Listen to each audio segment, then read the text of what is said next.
안녕하세요. 달빛 야와입니다.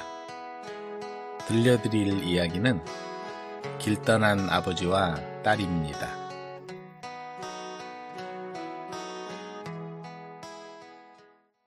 길 떠난 아버지와 딸. 마당 한편에 있는 감나무엔 빨간 감들이 탐스럽게 열려 있었고, 뒤뜰에 있는 밤나무 밑에는 알밤이 한두 개씩 떨어져 있었다. 수염이 말라붙은 옥수수대 위로 잠자리가 평화롭게 날아다니고, 구름 한 점이 둥실 떠있는 가을 하늘은 보는 이로 하여금 평온을 느끼게 했다. 활짝 핀 들꽃이 가을바람에 산들산들 흔들리고 있었다. 이렇게 아름다운 지리산 자락에 있는 함양고을에 가난한 호랍이 유봉서가 어린 딸을 키우며 살고 있었다. 그는 무관으로 일하다가 아내와 일찍 사별하자 딸을 데리고 고향 땅으로 내려왔다. 어느 날 누군가 찾아왔다. 유서방 있나? 형방께서 어쩐 일이십니까? 나라에 오랑캐들이 쳐들어왔으니 무사는 모두 변방으로 떠나 나라를 지키라는 어명이네. 그 무슨 청천벽력 같은 소리입니까? 오랑캐가 쳐들어오다니요. 유봉선은 걱정이 태산 같았다. 저 어린 것은 어찌하란 말인가? 유봉선은 맡겨놓을 곳이 없어 할 수 없이 딸을 데리고 길을 나섰다. 천안 삼거리에 이르니 버드나무 아래 주막이 보였다. 천안 삼거리는 한양으로 올라가는 길과 경상도, 전라도로 갈라지는 세 갈래 길이 합쳐지는 곳이었다. 주모, 하룻밤 묵을 곳이 있소? 있다 마다요. 그런데 아이를 데리고 어딜 가는 길이시오? 유봉선은 변방으로 가게 된 일, 아이를 맡길 곳이 없어서 데리고 나선 딱한 사정을 주모에게 들려주었다. 그러면 여기에 맡겨두소. 내가 맡아서 봐드리지요. 하지만 유서방은 술꾼들이 들락거리는 주막에 딸을 맡기는 게 마음에 걸려서 망설이지 않을 수 없었다. 그러자 주모가 그런 마음을 눈치라도 챘는지 한마디 했다. 나도 이런 딸아이가 있었다오. 돌아올 때까지 딸처럼 돌봐줄 테니 걱정하지 마시오. 유서방은 다리가 아픈데도 꾹 참고 아비를 따라온 딸을 측은하게 바라보며 말했다. 능소야, 아비 돌아올 때까지 여기서 기다릴 수 있겠느냐? 능소는 눈물이 가득 고인 채 말없이 고개만 끄덕였다. 능소야, 이 나무에 싹이 트면 아비와 다시 만날 수 있단다. 그때까지 잘 참고 기다릴 수 있겠지? 유서방은 들고 있던 버드나무 지팡이를 땅에 꽂은 뒤 눈물을 흘리며 홀로 변방으로 떠났다. 하지만 머지않아 돌아올 줄 알았던 유봉선은 계절이 바뀌고 몇 해가 지나도 통 소식이 없었다. 주모는 약속한 대로 능수를 곱게 키웠다. 술 장사를 하는 형편이지만 안채를 따로 두어 아무도 접근하지 못하게 하는 바람에 능수는 연염집 처녀로 곱게 자라났다. 행여 주막 손님이 안채로 눈이라도 돌리는 게 보이면 주모가 서슬이 시퍼렇게 달려들었다. 이보시오 손님, 언감생심 꿈도 꾸지 마소. 임자 있는 몸이니께. 아, 알았소. 주모는 능소가 자라는 걸 보면서 떠나보낸 자기 딸을 생각했다. 남편이 옥에 갇혀 세상을 떠나자 어린 딸을 데리고 천안으로 내려와 힘들게 살다가 어린 딸마저 병으로 잃고 말았다. 주막을 차려 근근히 살아가고 있을 때 유서방을 따라온 능소를 맡겨댄 것이다. 주모는 자기 딸이 살아온 것처럼 온 정성을 다해 능소를 키웠다. 어린 능소는 자라면서 미모가 뛰어난 데다 행실이 얌전해 그 이름이 인근에 널리 알려졌다.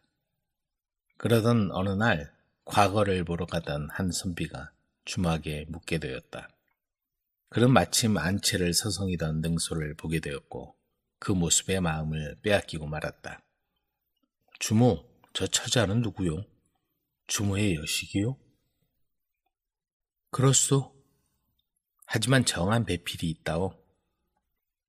선비는 용모가 기품이 있고 번듯해 보였지만 주모는 이렇게 생각했다.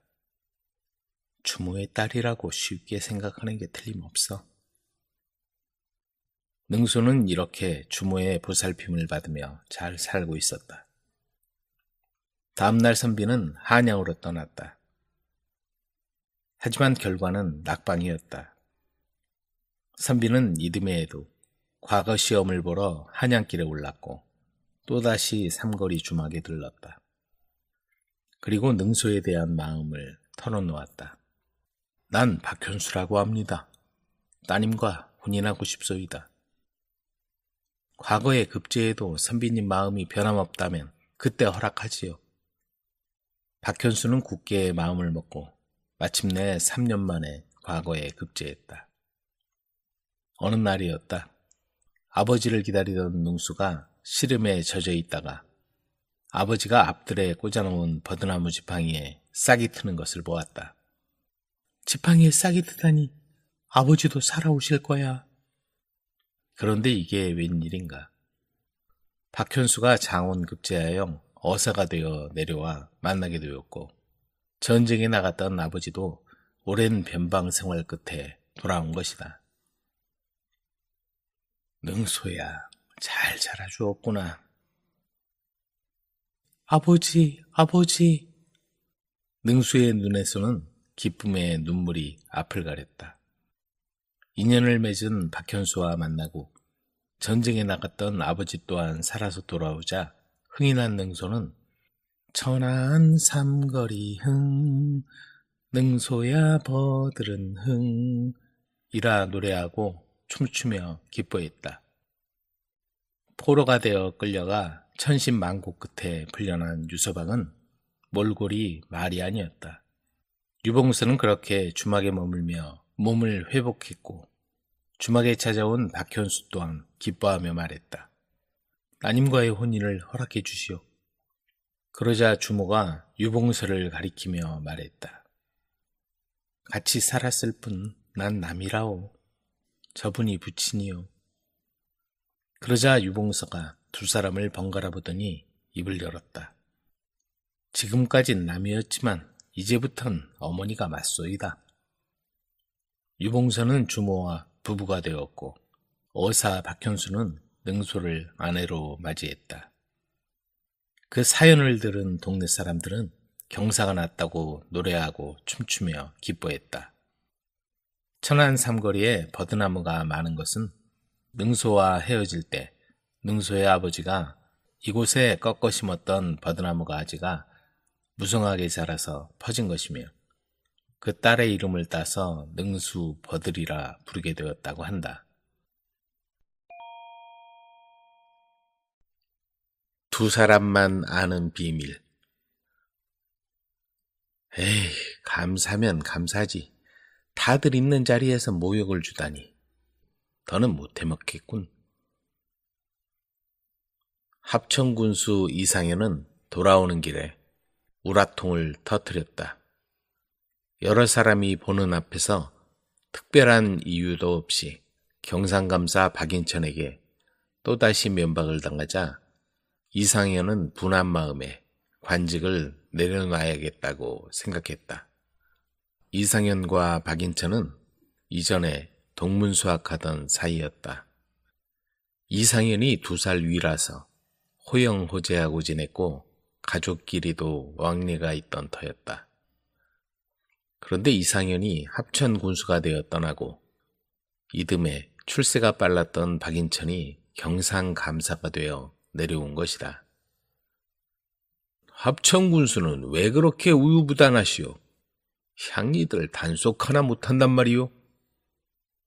합천 향리들이 저지른 부정부패를 알게 된 감사가 자기 생일잔치에 모인 사람들 앞에서 대놓고 모욕적인 언사를 내뱉었다. 합천으로 돌아온 이상현은 방문을 걸어닫고 며칠째 식음을 전폐했다. 아들 인성이 걱정이 되어 무슨 일이 있었는지 물어보았으나 이상현은 역정만 낼 뿐 가타부타 아무 말도 하지 않았다. 그러던 어느 날 이상현이 아들 인성을 불렀다. 인성아, 이제 관직을 내려놓을까 한다. 그게 무슨 말씀이세요? 무슨 일이라도 있으신지요? 이상현은 아들에게 경상가명에서 있었던 일을 들려주었다. 인성은 아버지의 말을 듣고 굳은 표정으로 말했다. 아버님, 조금만 기다려 보십시오. 이유 없이 모욕을 당했다면 그 연유라도 알아보고 왜 그랬는지 따져봐야 하지 않겠습니까? 그게 무슨 소리냐? 괜한 일을 벌였다가 화를 자초할까 두렵구나. 그런 자리에서 모욕을 준 걸 보면 면직을 시키려는 거야. 그 전에 먼저 물러나는 게 좋겠다. 인성은 낯선 구장에 내려와 청렴하게 일해온 아버지를 잘 알기에 명예롭지 못하게 물러나게 된다고 생각하니 너무나 가슴이 아팠다. 아버님, 저에게 생각이 있사오니 제게 맡겨주십시오. 얘야, 너까지 화를 당할까 걱정이구나. 이 일은 이쯤에서 조용히 덮고 싶구나. 인성은 무언가 곰곰이 생각하더니 만류하는 아버지를 안심시키고 대구로 올라와 가명 근처에 숙소를 정하고 감사의 주변 인물을 살펴보기 시작했다. 그리고는 감사가 평소 가까이 하는 기생 은양을 알아냈다. 인성은 은양을 찾아가서 다짜고짜 500냥을 내놓았다. 내게 긴히 부탁할 일이 있어 찾아왔다. 내 부탁을 들어주면 500냥을 더 주겠다. 무슨 부탁이신지요? 감사에 총애를 입고 있다고 들었다. 다음에 박인천 대감이 너를 찾아오거든 주머니를 뒤져보거라. 그 안에 인장이 있을 것이니 그것을 훔쳐서 내게 주면 된다. 은양은 뜻밖의 부탁에 깜짝 놀랐다. 인장을 훔치란 말씀입니까? 어찌 그런 일을... 나쁜 일을 하려는 게 아니다. 잠시 맡아두려는 것이다. 은양은 한참 고민을 했다. 감사한테 정이 있는 것도 아니고 돈을 포기하기도 아까웠다. 그런데 인장이 없으면 어떻게 하죠? 중요한 물건이라 몸에 지니고 다닌다 들었다. 잠자리에서 슬쩍 빼돌리는 건 그리 어렵지 않을 거다. 며칠 후 은양은 인성이 묵고 있는 숙소를 찾아와 무언가를 전해주었다. 인성은 곧장 집으로 돌아가 아버지 앞에 인장을 내놓았다. 이거 감사의 인장 아니냐? 이걸 어쩌려고? 잠시 가져온 것뿐이니 너무 염려 마십시오. 합천군수 이상현은 아들이 가져온 인장을 보자 눈앞이 캄캄했다. 한편 선화당에서 공무를 보던 감사 박인천의 얼굴이 갑자기 사색이 되었다. 어디 갔지? 여기 있을 텐데. 서류에 인장을 찍으려고 주머니를 뒤졌으나 인장이 감쪽같이 사라져버린 것이다. 그건 경상가명에 내려올 때 임금님이 직접 하사하신 인장이었다. 징청각으로 돌아온 감사는 자리에 드러누워 버렸다. 감사에겐 눈에 넣어도 아프지 않은 외동딸이 있었다. 아버님, 숙현입니다. 어디 편찮으신지요? 숙현이 들어오는 걸 보고 감사는 자리에서 일어나 앉았다. 이를 어쩌냐? 인장이 없어졌구나. 그걸 찾지 못하면 난 죽은 목숨이다. 아버님, 저에게 방도가 있습니다. 며칠만 기다려 주십시오. 아버지를 위로하고 나온 숙현은 전날 밤 아버지의 행적을 살피다가 기생 은양을 의심하게 되었고 마침내 은양에게 자백을 받아냈다. 제가 돈에 눈이 멀어서 그만 죽을 죄를 지었습니다. 그래, 인장을 받아간 자가 누구냐? 누군지는 잘 모르옵니다. 숙현은 인장을 가져간 사내가 묵었던 곳을 찾아가 주인에게 이것저것 물어보고 합천에서 왔다는 사실을 알아냈다. 합천? 인성 오라버니가 사는 곳인데? 숙현은 그 길로 합천으로 인성을 찾아갔다. 숙현이 아니냐? 내가 어쩐 일로? 인성은 찾아온 숙현을 보고 적잖이 당황했다. 숙현은 인장이 없어졌는데 가져간 사람이 합천에서 온 것 같다는 얘기를 했다. 일이 뜻하지 않게 커지자 인성은 숙현에게 사실을 털어놓았다. 그러면 오라버니가 그걸 가져갔단 말이에요? 아버님이 면직당하실 것 같아서 급한 마음에 미안하구나. 어떻게 그런 일을 오라버니가 가져갔다는 사실을 아는 날에는 아저씨도 오라버니도 무사하지 못할 겁니다. 숙현은 잠시 생각하더니 인성을 보고 말했다. 이번 일은 제가 잘 해결해 보겠어요. 저한테 생각이 있어요. 숙현아, 고생을 시켜 미안하구나. 오라버니도 마음고생이 컸을 거예요. 오랜만에 만난 그들은 애틋한 정을 느끼며 헤어졌다. 인장을 받아든 숙현은 곧장 대구로 올라가 은양을 찾아갔다. 인장에 관해서 아무 말도 하지 마라. 그러면 내 죄를 눈감아주겠다. 발설하는 날에는 너도 무사하지 못할 것이다. 그리고는 가명에 돌아와 머리를 싸매고 드러누운 아버지에게 인장을 보여주었다. 아버님, 혹시 이거 아닌가요? 누워있던 감사는 인장을 보자 벌떡 일어났다. 그거 어디서 찾았니? 손질해 놓은 의복 주머니에 들어있었어요. 그래? 그런 줄도 모르고. 감사는 안도의 한숨을 내쉬었다.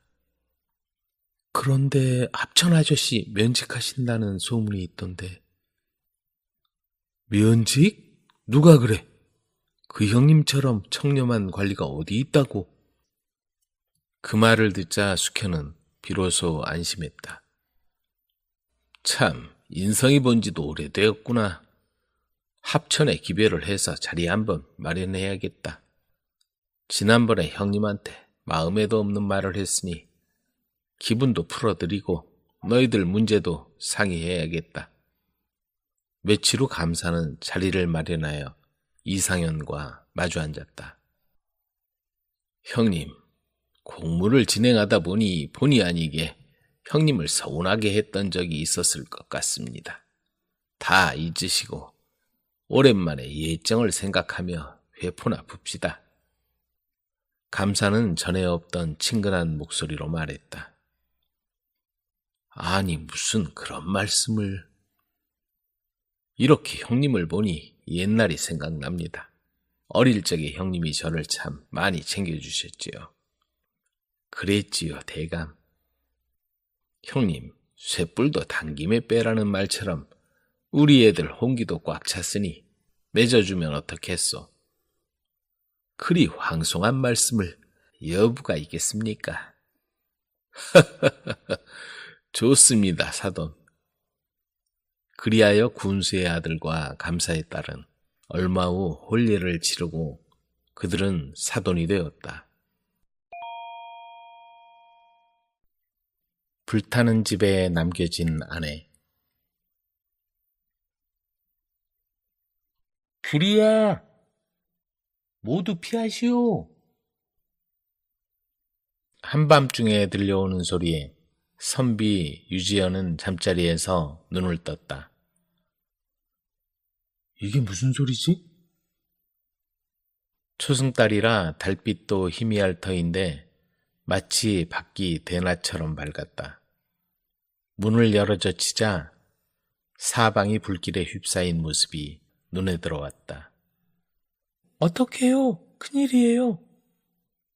옆자리에서 눈을 뜬 아내가 벌벌 떨었다. 바싹 마른 초가지붕에 불씨가 옮겨 붙으니 순식간에 화다닥 불이 타올랐다. 동네 사람들이 나와 불을 끈다고 야단이었으나 기껏해야 함지박에 물을 떠서 끼얹는 정도였으니 불길이 잡힐 턱이 없었다. 더구나 집들이 다닥다닥 붙어있어 머지않아 온 동네를 휘감을 태세였다. 여보, 우리도 살림살이라도 챙겨서 피해야겠어요. 서두르지 마시오. 어찌 우리만 생각할 수 있겠소. 젊은이들은 화마를 피해 집을 빠져나왔지만 깊은 밤중에 미처 빠져나오지 못한 연로한 노인들은 타오르는 불길 속에 갇혀 연기에 질식해 생사기로에 있었다. 불길에 휩싸인 집에 들어가겠다는 자식들의 울부짖음에도 관가에서 나온 나줄들은 한사코 그들을 막을 수밖에 없었다. 그야말로 장안은 말 그대로 아비규환이었다. 여보, 우리도 빨리 빠져나갑시다. 이러다가 큰일 나겠어요. 하지만 유선비는 자기 집 생각보다 무언가에 신경을 더 쓰는 듯 했다. 유선비 내외는 혼인한 지 3년째였다. 인물 좋고 성실하다는 말에 덜컥 시집은 왔지만 남편은 글공부 외에는 도무지 아무 일에도 관심이 없었다. 허구한 날 마을 새책점에 찾아가 책을 빌려와서 종일 방 안에 틀어박혀 있었다. 불길이 점점 유선비의 집 근처까지 번져오자 아내는 발을 동동 굴렀다. 여보, 빨리요. 몇 가지 옷이라도 챙겨 여길 피합시다. 잠깐만, 먼저 다녀올 때가 있어. 어딜 가요? 시간 없어요.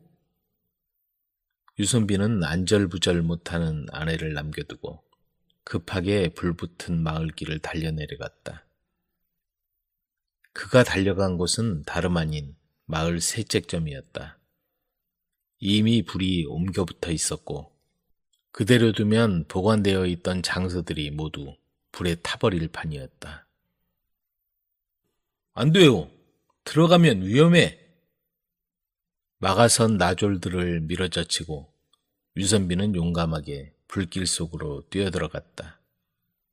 그렇게 불길 속을 드나들길 수차례 평소에 눈여겨 봐두었던 귀한 책들을 어느 정도 불길로부터 구할 수 있었지만 유선비는 끝내 정신을 잃고 말았다.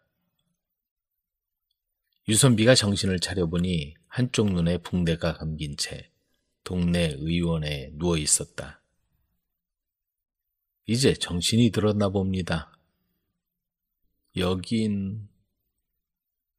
정신을 잃고 쓰러져서 여기로 온 거요.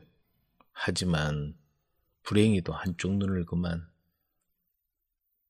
유선비는 붕대를 감은 한쪽 눈을 만져보았다. 불길 속에서 날린 불씨가 눈에 들어가 그만 실명이 되고 만 것이다. 그리고 그보다도 슬픈 소식이 있소이다. 순간 유선비는 정신이 번쩍 들었다.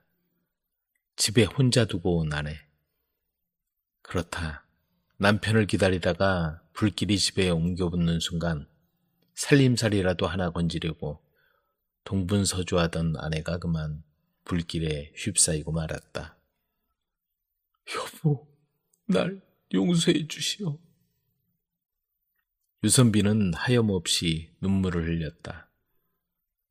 지난 세월 동안 글공부에만 매달린 남편에게 군소리 한번 하지 않고 묵묵히 삭바느질로 생활비를 벌고 남편이 과거 시험을 볼 수 있도록 뒷바라지한 아내였다.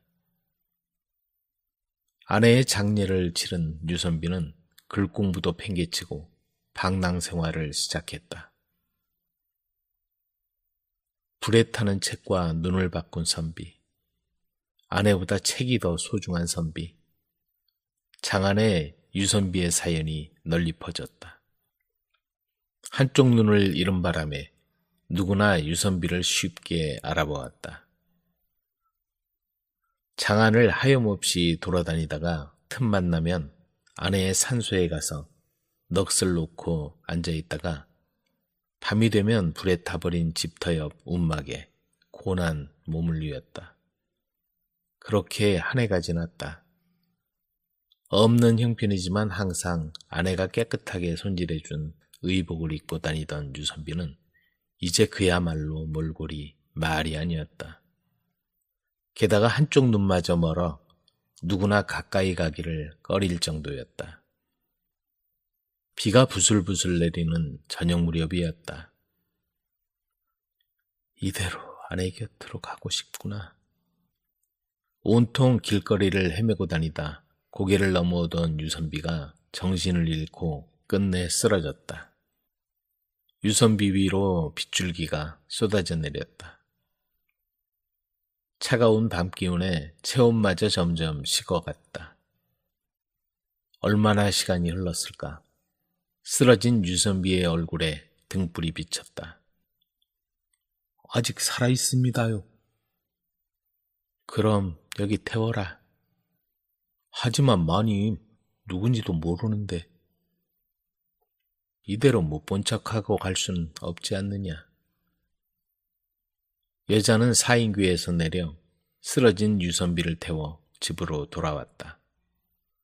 따뜻한 방에 눕히고 정성껏 돌봐주자 유선비는 정신을 차렸다. 정신을 차리셨군요. 위신지는 들어 알고 있습니다. 기력이 회복되실 때까지 편히 쉬십시오. 유선비를 데려온 여자는 한 해 전에 남편을 떠나보내고 혼자 몸이 된 정씨 부인이었다. 그곳에서 지내는 동안 유선비는 기력을 회복했다. 얼굴에 혈색이 돌았고 정씨 부인이 내어준 옷을 입자 허우대가 말끔해졌다. 장안을 돌아다니던 한쪽 눈이 먼 거지 선비는 어디로 가고 없었다. 호라비 유선비와 과부 정씨 부인 사이에 애틋한 감정이 싹트기 시작했다. 그렇게 유선비도 지난 일을 잊고 새 출발을 하는 듯 보였다. 선비님께서도 이제 다시 제자리를 찾으셔야죠. 부인의 도움으로 기력을 찾았습니다.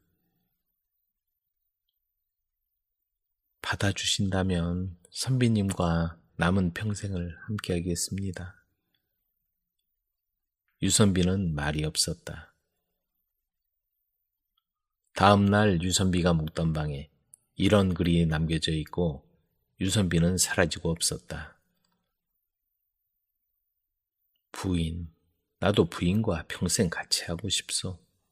예전처럼 글 공부도 하고 안락한 생활이 그립소. 하지만 불타는 집에 남겨둔 아내의 부르는 소리가 지금도 들리는 듯하다오. 밤새 생각을 했지만 난 아내를 끝까지 안고 살아가기로 했소.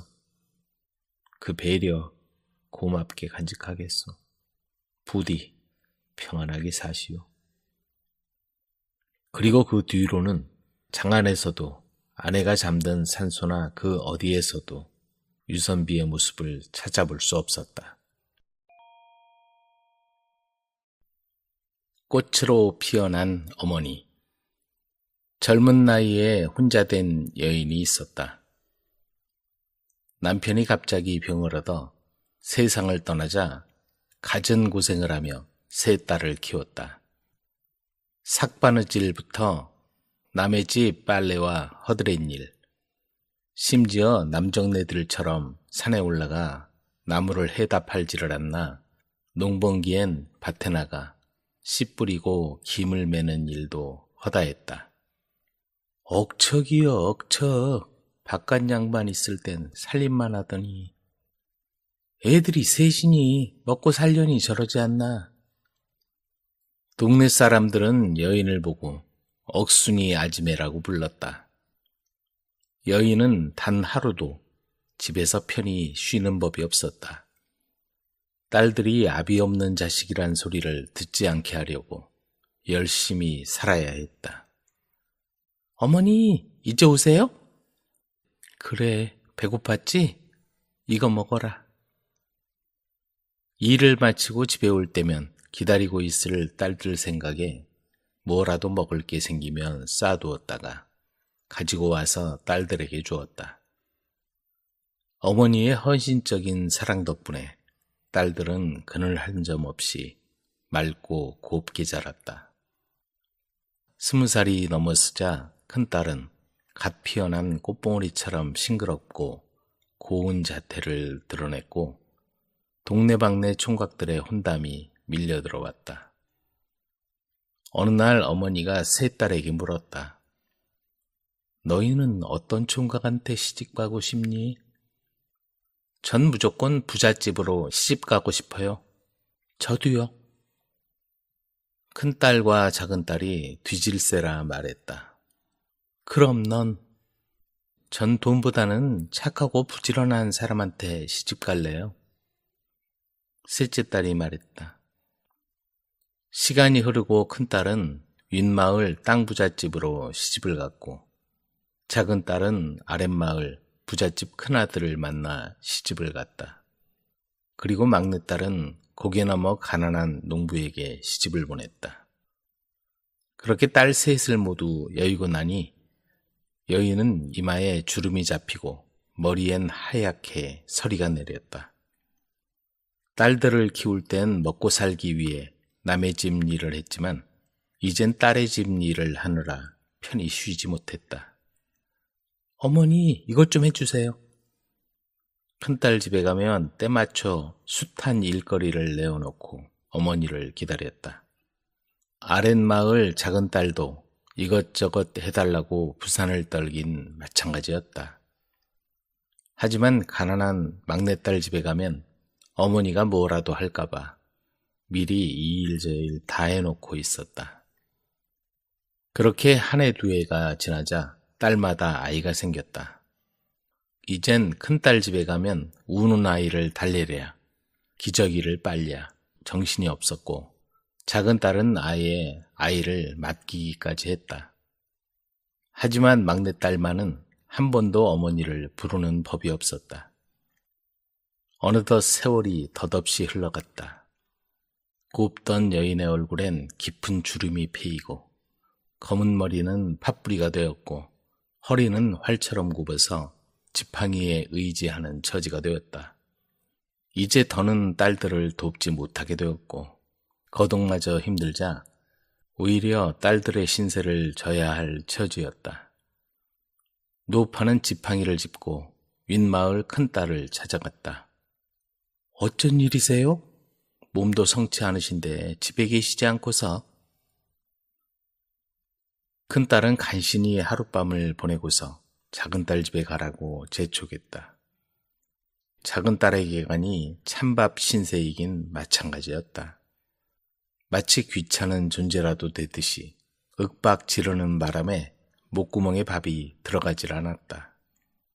막내한테 가보세요. 하지만 노파는 막내한테 신세를 지고 싶지는 않았다. 지들 먹고 살기도 힘들 텐데 나까지 가면 안 되지. 그래서 노파는 큰딸 집에 갔다가 쫓겨나면 작은딸 집으로 가고 작은딸 집을 나오면 큰딸에게 가기를 몇 번이나 반복했다. 아비 없는 자식 고이 길렀더니 이제 쓸모없다고 이렇게 대하는구나.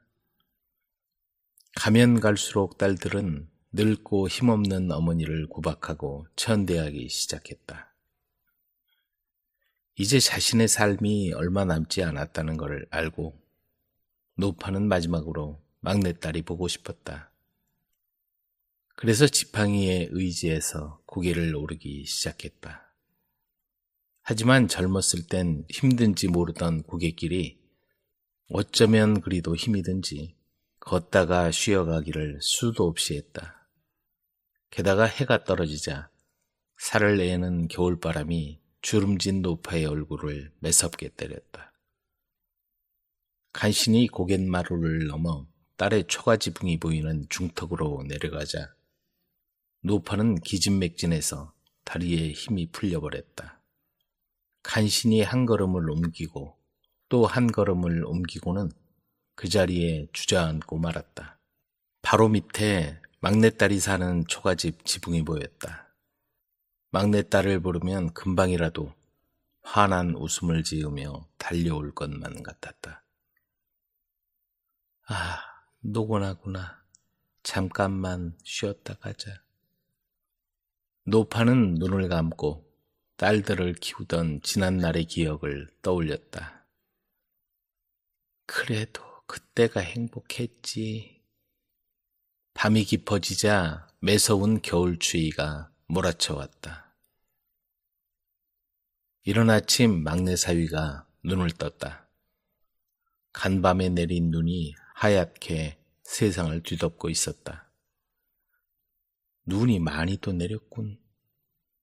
사위는 빗자루를 들고 집 주위에 내린 눈을 치우기 시작했다.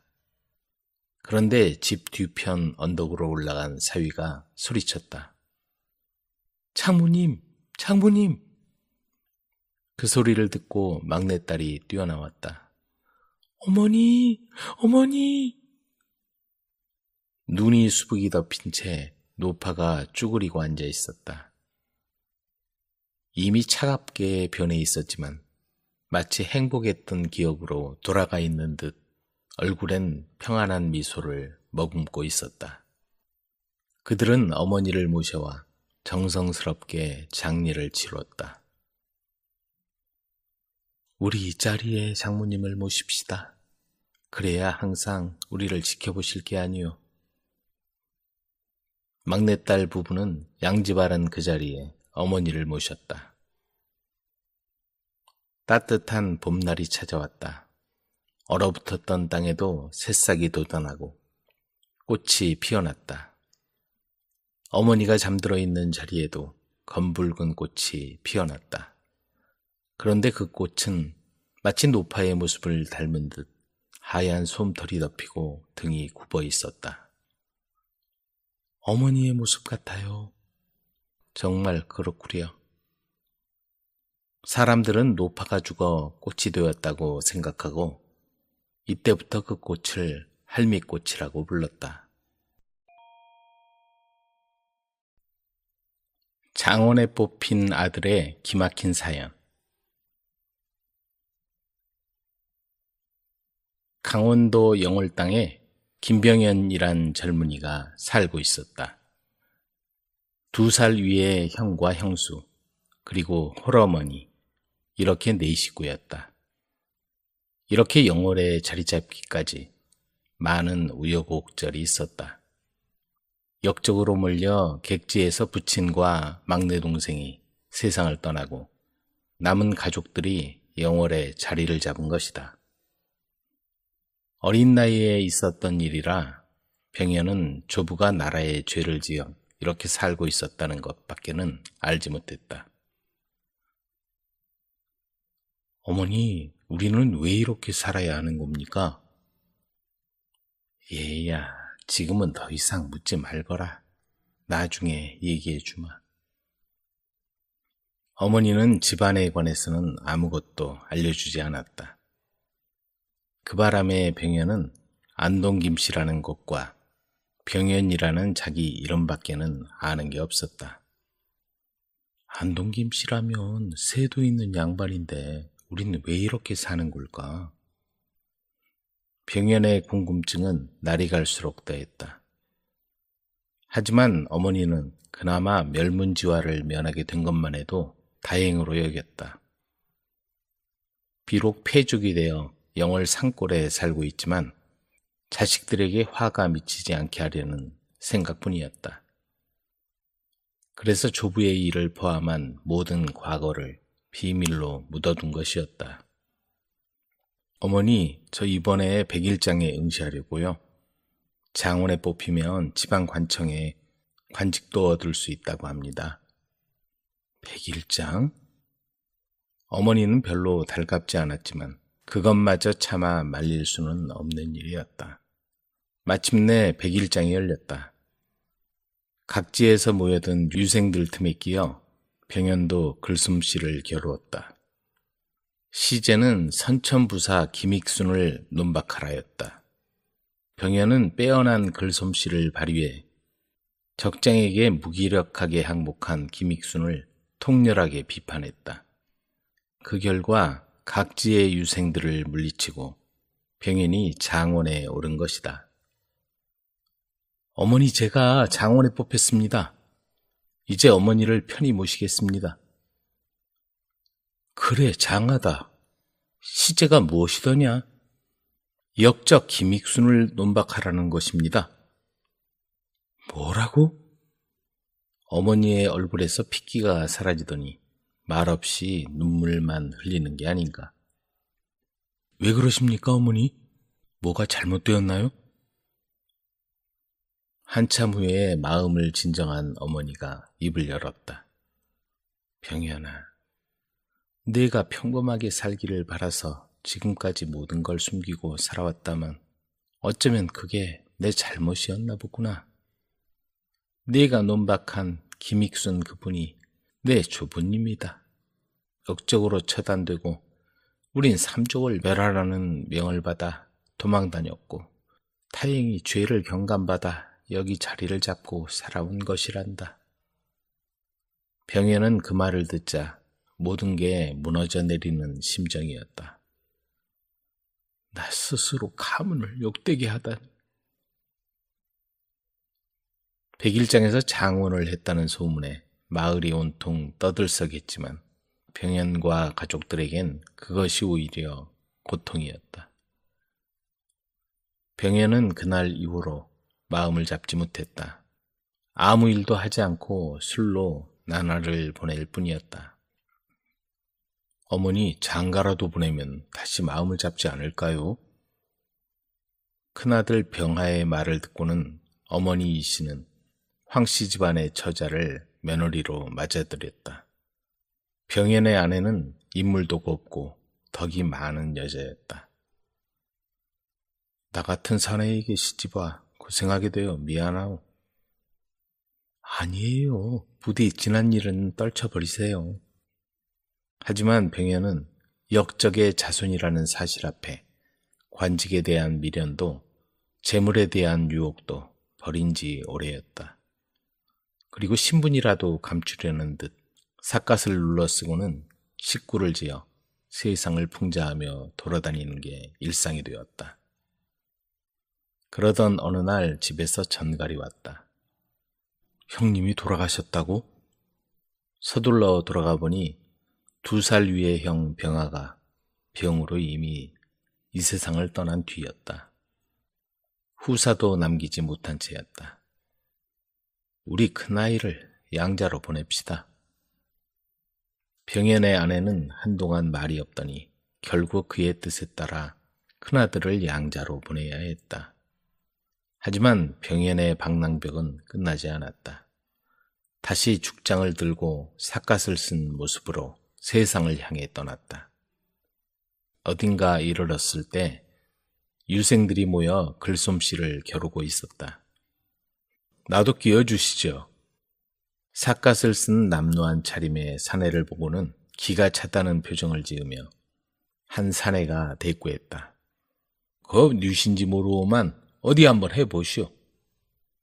그런데 병현의 입에서 나오는 식구를 들어보니 예사로운 솜씨가 아니지 않은가. 뉘시온지 함자만이라도 알려주시죠. 잠시 망설이더니 병현이 대답했다. 김립이라고 합니다. 그리고는 총총히 길을 떠나는 것이었다. 립은 한자어로 삿갓이라는 뜻이다. 그렇게 방방곡곡 방랑길에 만나는 이마다 풍자글을 남긴 김병현을 보고 사람들은 이후로 김삿갓이라고 부르게 되었다. 아내의 순정. 어느 고을에 박선비가 살았다. 선비에겐 나이가 꽉 찬 딸이 있었고 이선비의 아들과 혼례를 치렀지만 시댁에 들어가기도 전에 신랑이 갑자기 세상을 떠났다. 하루아침에 과부가 된 딸은 하늘이 무너지는 것 같았다. 이 무슨 운명의 장난인가. 딸은 방에 틀어박혀 종일 굶은 채 울기만 했다. 어머니와 가족들은 딸 옆에 붙어서 한시도 눈을 떼지 않았다. 아이고, 하늘도 무심하지. 우리 애한테 이런 일이 생기다니. 어머니는 딸이 너무 가여워 눈물이 마를 날이 없었다.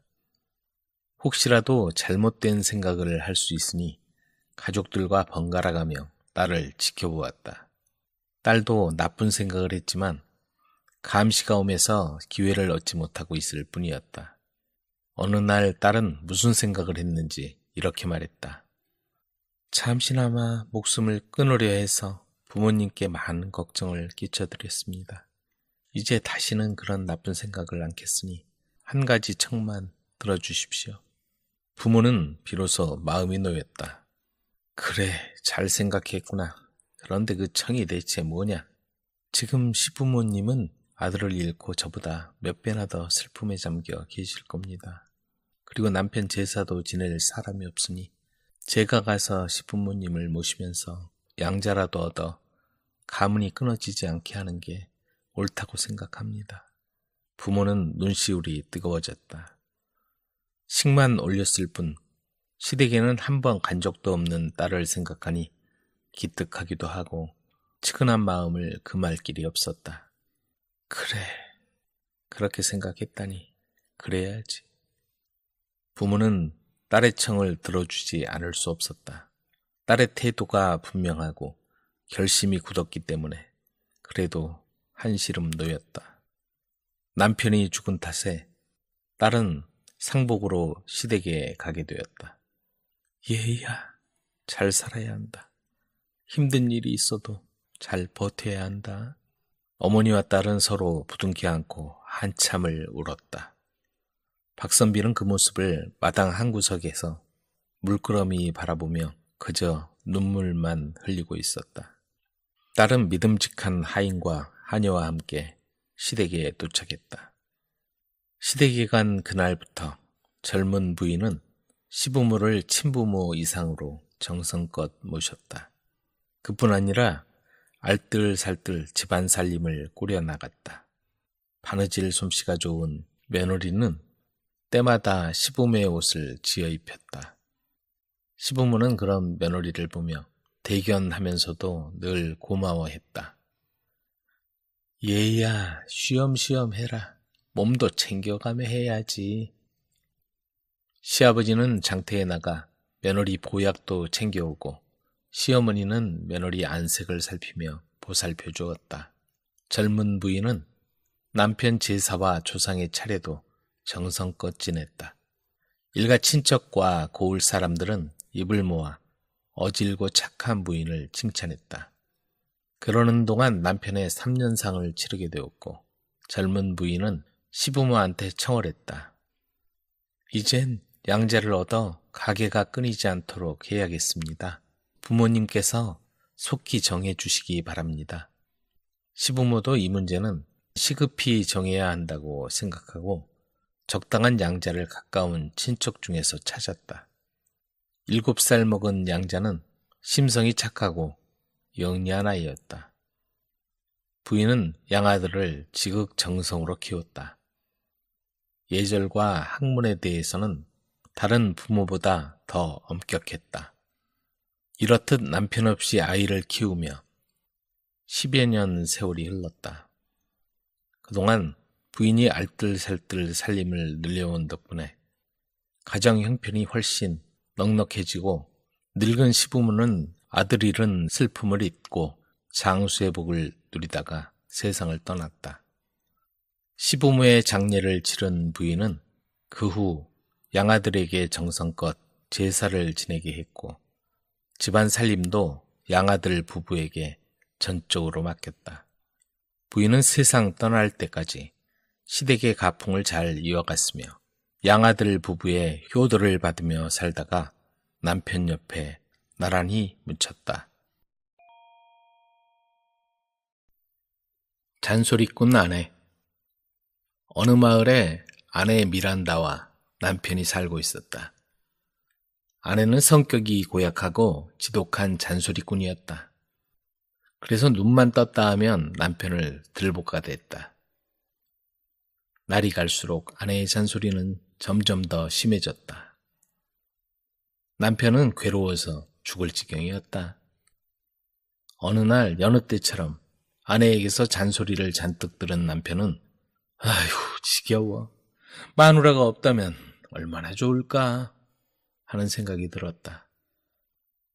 그래서 한참 생각한 남편은 아내 몰래 사막으로 갔다. 모래를 파헤칠 삽을 준비해서 사막에 간 남편은 한 곳에 깊게 구덩이를 파고 그 위에 양탄자를 덮어 놓았다. 남편은 집으로 돌아오면서 아내가 내 말에 속을까 하는 걱정이 들었다. 그렇지만 마음을 단단히 먹고 집에 돌아와 아내에게 다정하게 말을 걸었다. 여보, 오늘 날씨가 참 좋은데 오래간만에 놀러가지 않겠소? 그러자 아내는 속도 모르고 먹을 음료와 음식을 준비하며 좋아했다. 남편은 뛸 듯이 기뻐하며 아내를 구덩이가 있는 사막으로 데리고 갔다. 이윽고 사막에 도착한 남편은 양탄자 위를 가리키며 말했다. 여보, 여기에 자리를 잡을까? 신이 난 아내는 양탄자 위로 한 발을 내디뎠다. 그러자 순식간에 구덩이 속으로 빠져버렸다. 그걸 본 남편은 휴 하고 긴 숨을 내쉬며 준비해간 음식 바구니를 구덩이에 던져주었다. 드디어 아내의 잔소리를 피하게 된 것이다. 며칠을 편하게 지낸 남편은 아내가 어떻게 하고 있는지 궁금했다. 그래서 구덩이 있는 데로 달려가 보았다. 그런데 바로 그때 구덩이 속에서 뱀 한 마리가 큰 소리로 외쳐대는 소리가 들렸다. 어유 시끄러워. 나 참 이렇게 말이 많은 여자는 처음 보겠네. 거기 누구 없어요? 제발 저 좀 구해주세요. 살려만 준다면 많은 돈을 드릴게요. 뭐? 돈을 준다고? 그럼 내가 구해줘야지. 남편은 이렇게 생각하고는 신이 나서 바구니에 끈을 매달아 구덩이 속에 넣었다.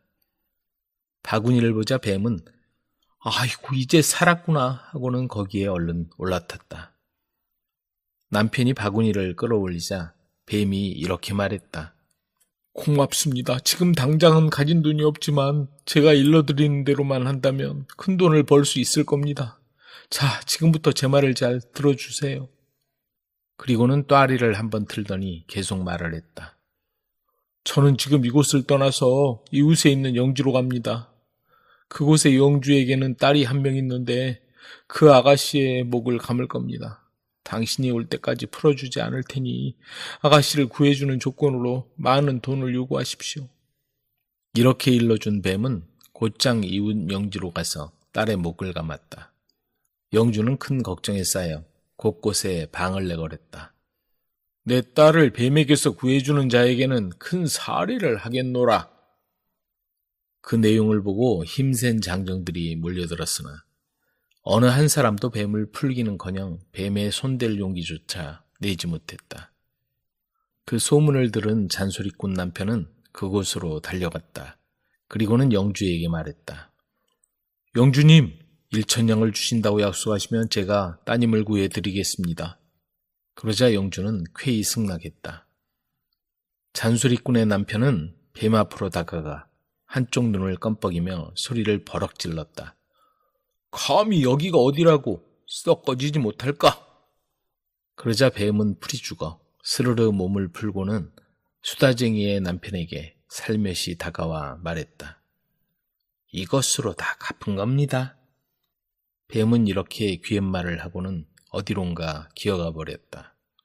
그 일이 있은 지 얼마 지나지 않아 뱀은 다른 영지로 가서 그 영주의 딸 목을 감고 풀어주지 않았다. 영주는 온갖 방법으로 딸을 구하려 했지만 소용이 없었다. 그 영주도 이런 방을 내걸었다. 사랑하는 내 딸을 구해주는 자가 있다면 상금으로 금화 1,000냥을 주겠노라. 방을 보고 방방곡곡에서 많은 사람이 모여들었지만 소용이 없었다. 어느 날 신하들이 영주에게 말했다. 영주님, 얼마 전 이웃 영지에 우리와 똑같은 일이 일어났다고 합니다. 그런데 어떤 남자가 나타나서 그 뱀을 쉽게 풀어주었다고 합니다. 그 말을 듣자 영주는 얼굴빛이 밝아지며 그 남자를 데려오라고 명했다. 그래서 신하들이 잔수리꾼의 남편을 찾아와서는 애원을 했다. 저희 좀 도와주십시오. 우리 영주님의 따님이 뱀에 감겨 꼼짝없이 죽게 되었습니다. 우리 영주님은 상금으로 금화 1,000냥을 내걸었어요. 제발 구해주십시오. 잔수리꾼의 남편은 한동안 생각을 하더니 신하들과 함께 영지로 서둘러 떠났다. 영지에 이르자 남자는 곧장 뱀에게 갔다. 그를 본 뱀은 잔뜩 화난 목소리로 말했다. 아니, 왜 또 나를 방해하는 거예요? 당신에게 진 빚은 다 갚았잖아요. 그러자 남자가 대답했다. 아무렴, 끝났지. 뱀이 짜증을 내며 말했다. 그럼 왜 또 왔어요? 그러자 잔수리꾼의 남편은 천연덕스럽게 말했다. 놀라지 말고 잘 들어. 지금 잔수리꾼 미란다가 여기로 오고 있다는 걸 알려주려고 온 거야. 그 말이 채 끝나기도 전에 뱀은 몸을 풀고 어디론가 쏜살같이 사라져버렸다. 모두 놀라 입을 벌릴 수밖에 없었다. 잠시 후 영주가 의아해하며 물었다. 이게 어찌된 일인가? 도대체 미란다가 누군데 그 말을 듣고는 저렇게 가버리나? 그러자 잔수리꾼의 남편은 그동안의 일을 자세하게 들려주었다. 얘기를 다 듣고 나서 영주는 껄껄 웃으면서 말했다. 여자들의 수다와 잔소리는 누구도 견딜 수 없나 보군.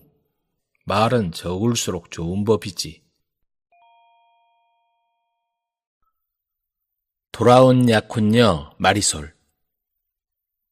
오래전에 매우 부유한 왕과 3 아들이 있었다.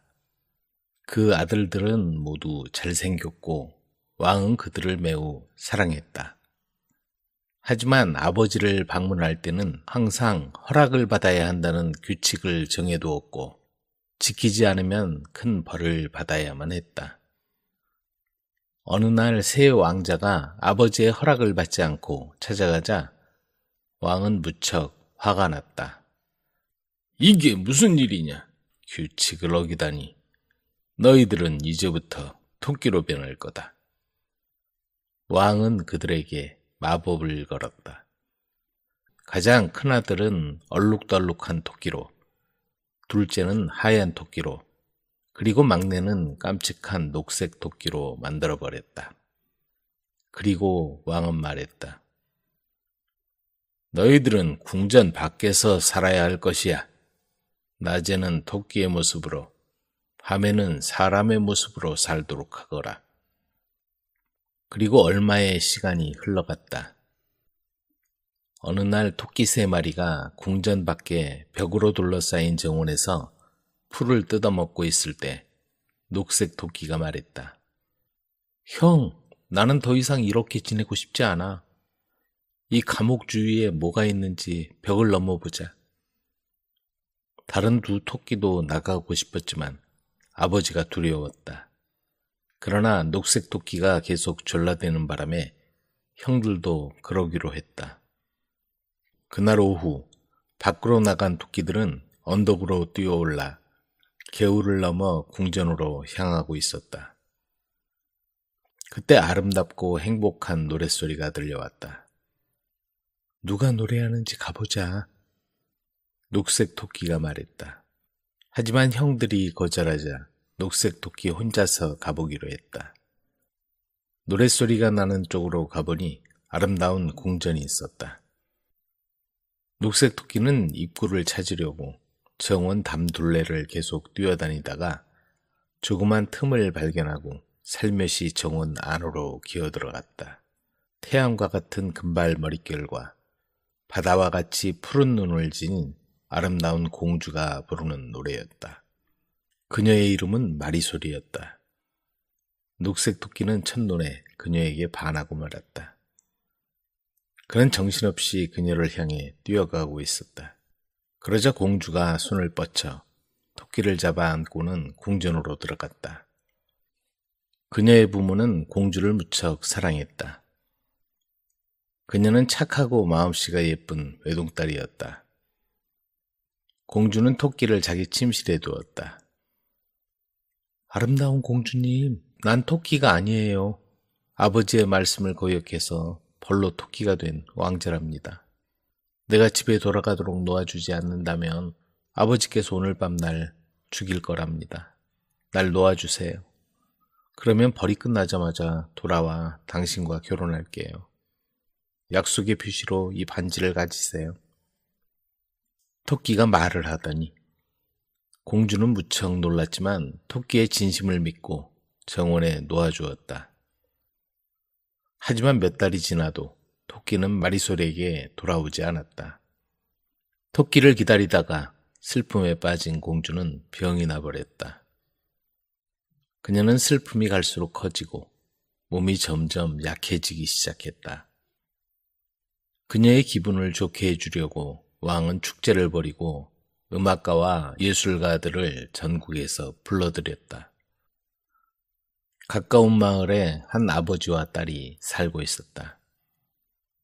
딸은 기타를 연주할 뿐 아니라 아름답고 청아한 목소리로 노래를 부를 수 있었다.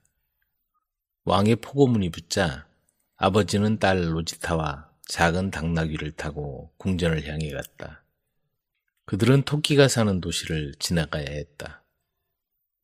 그곳에 도착했을 때 그들은 배가 고파 딸 로지타는 빵을 사려고 궁전 근처에 있는 빵집에 갔다.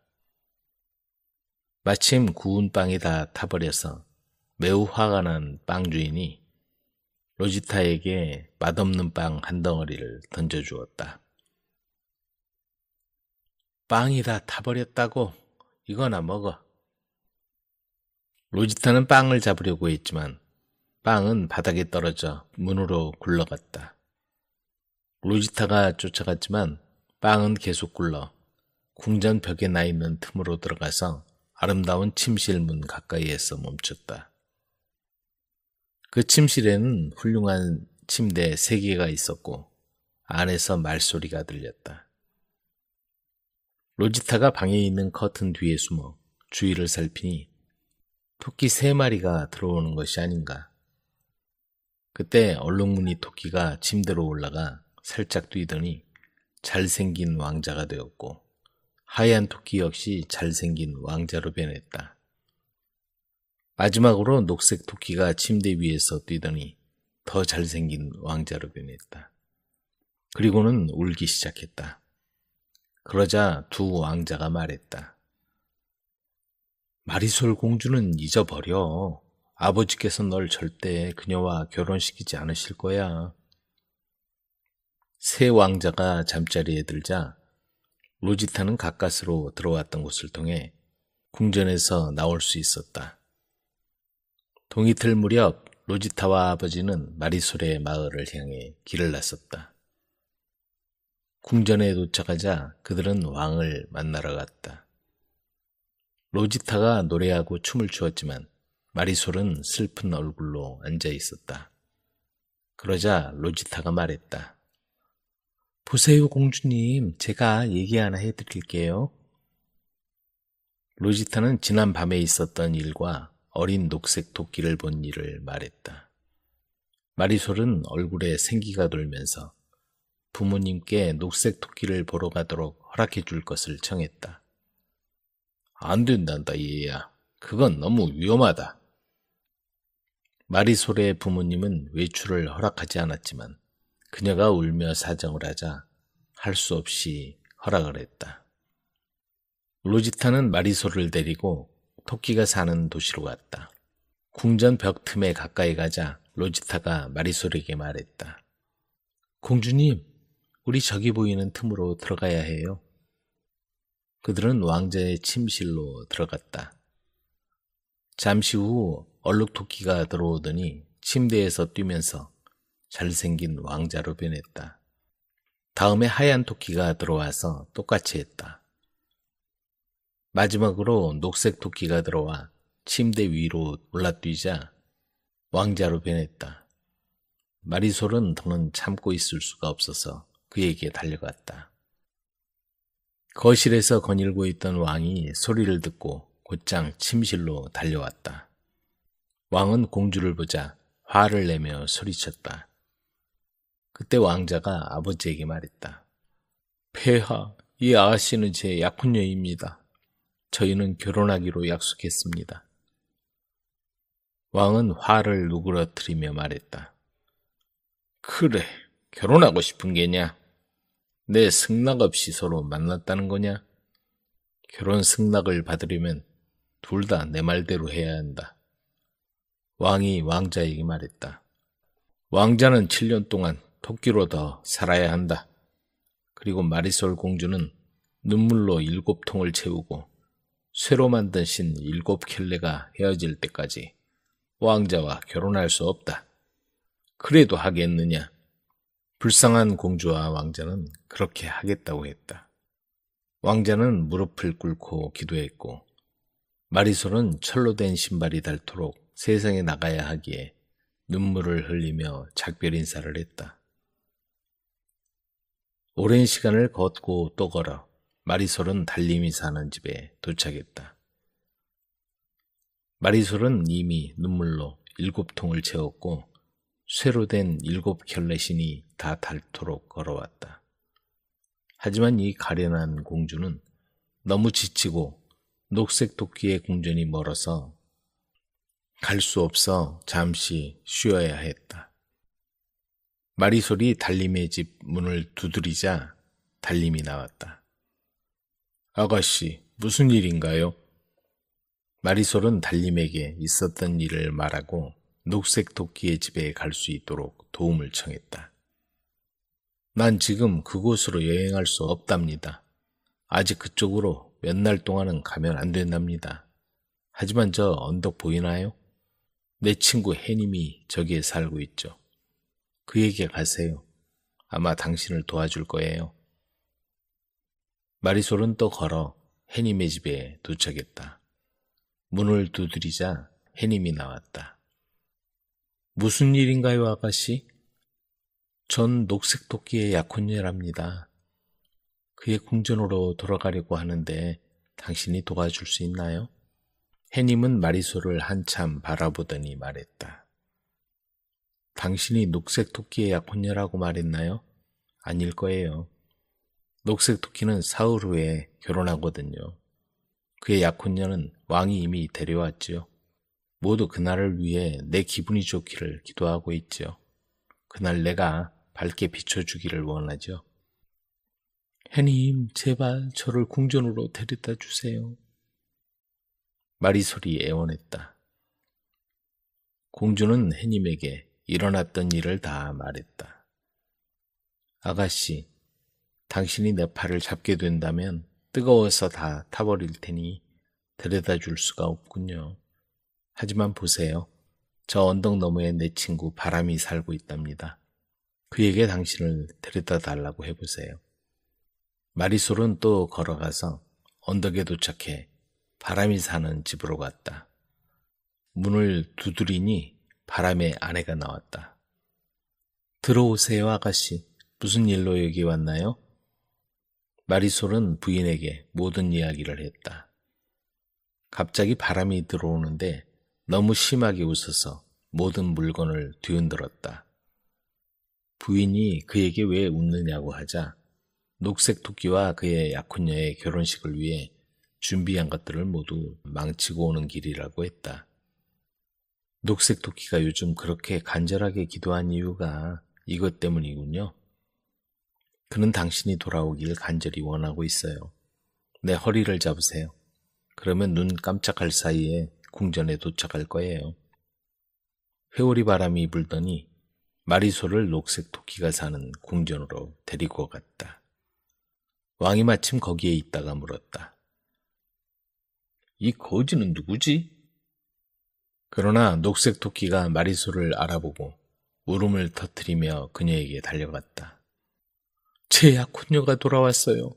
마침내 제 진짜 약혼녀가 왔어요. 마리솔은 눈물이 가득한 통 7개와 다 해진 7켤레의 쇠신을 묶은 보자기를 왕에게 보여주었다. 왕이 이미 약속을 했기 때문에 마리솔은 왕자와 결혼해서 오래도록 행복하게 살았다. 사라진 열차. 석탄을 떼서 달리는 증기기관차밖에 없던 시절의 이야기다. 눈 오는 밤이었다. 손님을 가득 태운 열차가 산등성이를 향해 힘겹게 올라가고 있었다. 열차는 그날 밤 안으로 산을 넘어야만 했다. 가파른 경사에 이르자 이제부터 산꼭대기까지는 줄곧 경사가 계속되었다. 조심해야겠어. 눈도 많이 쌓였고 길도 너무 가파르군. 기관사 에드워드 노이는 운전석 창을 통해 밖을 내다보며 조심스럽게 운전을 하고 있었다. 주위는 죽은 듯이 조용했다. 골짜기는 어둡고 불어오는 바람이 유난히 차갑게 느껴졌다. 이런 밤이면 왠지 기분 나쁜 일이 일어날 것 같은 생각이 든단 말이야. 아무 일도 없어야 할 텐데. 에드워드 노인이 중얼거렸을 때였다. 갑자기 눈 속에서 삐익 하는 기적 소리가 들리더니 객차 속에서 요란한 벨소리가 울렸다. 기차를 세우라는 신호인데? 에드워드 노인은 깜짝 놀라 힘껏 제동을 걸었다. 끼익, 덜컹. 기차는 얼어붙은 레일 위에서 미끄러지며 급정거를 했다. 그런데 객차 쪽에서 허둥지둥 달려온 차장이 고함을 질렀다. 왜 기차를 세웠어? 세우라고 신호를 했잖아. 천만에요. 누가 그런 신호를 보냈단 말이오? 뭐? 확실히 벨 소리를 들었어. 잠시 후 차장이 다시 허둥대며 뛰어왔다. 잘못하다가는 큰일 나겠어요. 뒤에서 이상한 열차가 기적을 울리면서 무서운 속도로 달려오고 있어요. 큰일 났어요. 뭐라고? 지금 우리 뒤를 따라올 기차는 없어. 저 기적 소리 안 들리시오? 당장 출발하지 않으면 큰 사고 나요. 기차는 다시 전속력으로 달리기 시작했다. 뒤따라오는 기차도 점점 속력을 내는 모양이었다. 기적 소리가 가까워졌다. 산모퉁이를 돌면서 에드워드 기관사는 창을 통해 뒤를 보았다. 틀림없이 이상한 기차가 당장 꽁무니를 받아버릴 듯이 무서운 기세로 달려오고 있었다. 삑삑 날카로운 기적이 들렸다. 위험을 알리는 경고였다. 불길에 젊은 조수의 얼굴이 빨갛게 물들어 보였다. 젊은 조수는 땀을 뻘뻘 흘리며 석탄을 바쁘게 가마에 넣고 있었다. 이봐, 빨리, 빨리, 불을 많이 피워. 에드워드 노이는 온몸에 식은땀을 흘리며 젊은 조수에게 고함을 질렀다. 굴뚝에서 빨간 불티를 날리며 기차는 점점 속력을 더해갔다. 철길 위의 눈이 사방으로 흩어져 날아갔다. 아까부터 어쩐지 좀 이상했어요. 뒤에서 이상한 열차가 쫓아오고 있다는군. 충돌이라도 하면 어쩌죠? 당장 빠져나갈 수 있도록 미리 준비하자. 손님들은 모두 초조한 마음으로 창밖을 내다보며 닥쳐올 위험을 대비했다. 드디어 열차가 산꼭대기에 이르렀다. 산을 넘어가자 가파른 내리막길이 이어졌다. 마침내 열차가 힘차게 내리막길을 내려갔다. 캄캄한 골짜기 밑에서부터 눈보라를 몰고 찬바람이 불어올라왔다. 삑, 삑, 삑. 에드워드 노인의 기차 바로 뒤에서 또 기적이 울렸다. 드디어 따라왔구나. 눈 속을 뚫고 크고 검은 열차가 무섭게 다가오는 것이 보였다. 기관차 앞에는 거인이 서서 손을 흔들며 뭐라고 소리치고 있었다. 열차가 다시 산모퉁이를 돌자 거인이 바로 옆에 다가왔다. 거인은 갑자기 기관차에서 허공으로 뛰어오더니 큰 소리로 웃어댔다. 하얀 얼굴. 마치 하얀 가루로 온몸을 칠한 듯이 보였다. 에드워드 노인은 정신없이 운전대에 매달렸다. 달려라, 달려. 저런 거인에게 붙잡히면 큰일이다. 빨리, 빨리 달려. 열차는 요란한 쇳소리를 내며 여러 개의 철교를 넘었다. 열차가 전속력으로 철교를 건너갈 때마다 철교가 크게 흔들렸다. 바람 소리가 무섭게 들려오고 있어요. 굉장한 속력을 내고 있기 때문이요. 손님들도 걱정스럽게 말했다. 갑자기 에드워드 노인이 비명을 질렀다. 앞에 불빛이 보인다. 앞에서도 기차가 달려오고 있어. 이대로 달리다가는 앞에 오는 기차와 충돌하겠다. 얼굴이 파랗게 질린 에드워드 노인이 외쳤다. 삑삑. 뒤따라오는 열차가 미친 듯이 기적을 울리고 있었다. 에드워드 노인이 결심했다. 앞으로 달려가나 멈추거나 충돌하기는 마찬가지다. 그렇다면 에드워드 노인은 제동을 걸었다. 끼익. 뒤에서는 기적을 울리며 열차가 여전히 달려오고 있었다. 금방이라도 덮칠 듯이 무서운 기세로 오고 있었다. 이제는 다가오는 운명을 피할 길이 없었다. 충돌하려는 바로 그때였다. 갑자기 선로가 벼랑 쪽으로 휘어지는 것처럼 보였다. 그 순간 달려오던 기관차가 뒤집히더니 깊은 골짜기로 떨어져 갔다. 모든 게 순식간의 일이었다. 다음 순간 모든 것이 깨끗이 사라졌다. 아슬아슬했다. 에드워드 노인은 온몸을 떨며 조용히 귀를 기울였다. 골짜기에서 무슨 소리가 들려올지 모른다. 그러나 이상하게도 아무 소리도 들려오지 않았다. 사람 소리도, 증기기관차 소리도 들려오지 않았다. 들리는 건 바람 소리뿐이었다. 앞에 보였던 불빛도 사라지고 없었다. 다음 날 아침 에드워드 노인이 운전하는 열차는 안전하게 산 밑에 있는 역에 도착했다. 에드워드 노인은 열차가 떨어진 골짜기를 살펴봤지만 아무것도 발견할 수가 없었다. 황금을 얻은 삼형제. 어느 마을에 삼형제가 살고 있었다. 그들은 성품이 착하고 이웃집 일도 제 집처럼 도와주고 어른들을 잘 공경하는 착하고 예의 바른 젊은이였다. 하지만 남자들만 살다 보니 집안 꼴이 말이 아니었다. 살림도 제대로 할 리가 없었고 구석구석 온통 먼지투성이었다.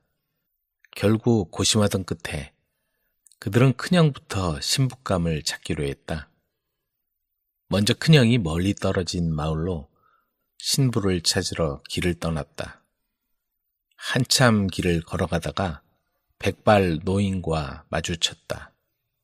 노인은 젊은이 어딜 가는 길인가 하고 물었다. 안녕하세요 어르신. 신부감을 찾으려고 이곳저곳 헤매는 중입니다. 제게 올 만한 신부가 있으면 가르쳐 주십시오. 큰형이 노인에게 부탁했다. 그러자 노인은 문제없어.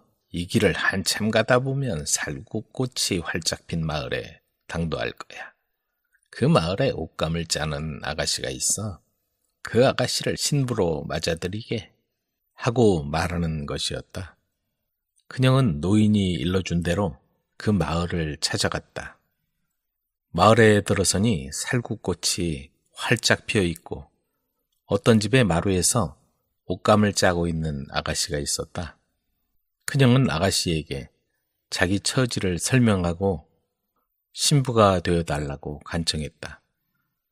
그러자 아가씨는 잠시 뭔가 생각하더니 좋아요, 당신의 신부가 되겠어요 하고 말하는 것이었다. 설마 하던 그녀는 아가씨의 말을 듣자 너무 기뻤다. 정말입니까? 제 아내가 되겠다는 말입니까? 하며 다시 물었다. 그런데 아가씨는 한 가지 조건이 있어요. 돌아가신 지 3년 3개월이나 되는 어머니 장례를 지금까지 지내지 못하고 있어요. 먼저 어머니 장례를 치러주세요. 그렇게만 해주시면 언제든지 당신과 결혼하겠어요.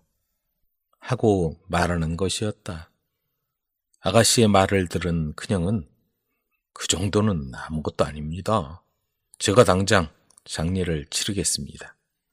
하고 말하며 장례를 서둘기 시작했다. 그러나 안방에 들어간 그녀이 소리를 지르며 기겁하고 나왔다. 방 안에는 이마에 뿔이 7개가 있고 입이 귀 밑까지 찢어진 무시무시한 도깨비 형상이 있었다. 그녀는 걸음아 날 살려라 하고 도망쳐 집으로 돌아왔다. 집에서 기다리던 두 동생은 형에게 신부는 어떻게 됐어? 하고 물었다. 형은 파랗게 질린 얼굴로 말도 마라. 지금까지 그렇게 무서운 건 본 적이 없어. 신부고 뭐고 다 싫으니까 너희들이나 잘해봐. 하며 손을 내젓는 것이었다.